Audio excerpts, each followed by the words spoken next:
The silence of the Voice of America. For the first time since its inception in 1942, the Voice of America, VOA, has gone silent. Originally established to counter Nazi propaganda during World War II, the renowned U.S. government-funded broadcaster was abruptly shut down following an executive order signed by President Donald Trump 2 weeks ago.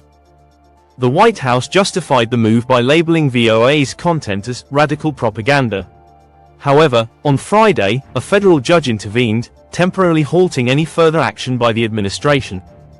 For decades, VOA has served as a vital source of fact-based news, delivering American values and unbiased reporting to hundreds of millions around the world. But in a single day, its mission came to an unexpected halt. The fallout, when I saw an email stating that 1,300 of my colleagues had been suspended immediately with pay, forbidden from continuing their work or even entering the building, I knew that the Voice of America was on the brink of collapse, said Steve Herman, VOA's chief national correspondent and one of its most recognizable journalists. Though little known to Americans, since VOA is legally barred from broadcasting domestically, the organization has played a critical role in global public diplomacy. Herman highlighted the significance of VOA by comparing it to China's extensive international media expansion, stating, "Some argue that international broadcasting is outdated, but if that were true, why is China investing so heavily in it?" Herman, who joined VOA in 2002 as a foreign correspondent in Tokyo, spent 15 years reporting from around the world before moving to the White House in 2017. He believed in VOA's charter, which mandates accurate and objective reporting while maintaining editorial independence from political interference. "I've met people in North Korea who initially thought VOA was pure propaganda, until they heard us covering America, warts and all. When they realized we also reported truthfully about their own country, sharing stories that their state-controlled media would never acknowledge, it was a revelation for them," he explained. A legacy under threat. Patty Widder-Kaswara, VOA's White House bureau chief, shares similar concerns. A native of Indonesia, she began her career with VOA in 2003, fully aware of the broadcaster's value, having grown up under the Suharto dictatorship. VOA's global reach is vast, with an audience of 360 million across television, radio, digital platforms, and social media, broadcasting in 49 languages. A staggering 86% of its audience finds VOA's reporting trustworthy. Yet today, those millions of viewers and listeners are met with silence. Instead of news, VOA's broadcasts now loop a single, repetitive message. If a broadcaster suddenly switches from news to music, it's a clear signal that something is wrong, Herman remarked. For our global audience, it raises a pressing question: what is happening in the United States? From war to Cold War and beyond. VOA's first transmissions were German-language broadcasts into Nazi-controlled territory. During the Cold War, it expanded into Eastern Europe, the Soviet Union, and China to counter communist misinformation with honest coverage of American society, politics, and global events.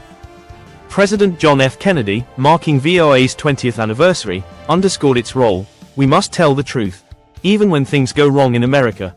With bipartisan support, VOA became a beacon of reliable journalism. It reported on the 1989 Tiananmen Square crackdown when Chinese state media remained silent.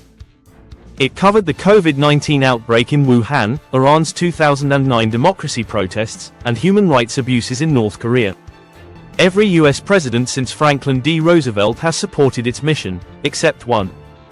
A shift in policy. In 2020, President Trump disparaged VOA's reporting, claiming it echoed Chinese propaganda.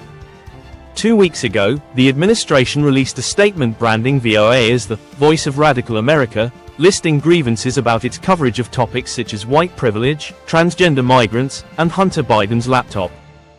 Carrie Lake, a former Arizona TV anchor and Trump ally, was appointed as senior advisor to the U.S. Agency for Global Media, which oversees VOA. She is now spearheading efforts to downsize the agency, describing the broadcaster's budget of $267 million as bloated. "We're putting it on an Olympic diet," she declared, pushing to eliminate the service as extensively as the law allows. Lake declined an interview request from 60 Minutes, stating, "I won't talk to a disreputable outlet like yours."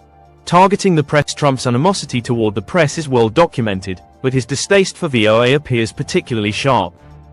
Under his administration, Steve Herman was investigated twice for social media activity, including sharing critical perspectives on government policies. One senior official even suggested his actions bordered on treason. When I share direct quotes from the president and link to his executive orders, does that mean I'm supporting them? No, any reasonable observer understands that, Herman defended. Patty Widder-Kaswara also found herself on Trump's radar after questioning the Irish Prime Minister about the administration's reported plans regarding Palestinians in Gaza. Trump's dismissive response, "Oh, no wonder. You're from Voice of America," was followed 2 days later by the executive order shutting down VOA's operations. Legal challenges and the future. Herman believes the move is unlawful.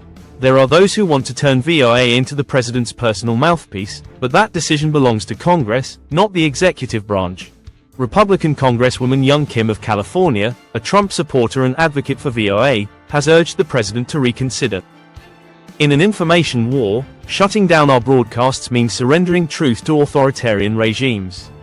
This plays right into the hands of Xi Jinping, Ayatollahs, and Kim Jong-un. Since the shutdown, media in China and Russia have celebrated. Of course, they're thrilled, Kim remarked. We're losing the information war. When we pull back, authoritarian regimes step in to fill the void. VOA journalists, led by Kaswara, have filed a lawsuit to restore operations. But even if the service is reinstated, she fears irreparable damage. If everyone were rehired tomorrow, could we truly report without fear? Would we be forced to self-censor to avoid another shutdown? She asked. That's not the journalism I signed up for. For now, the Voice of America remains silent.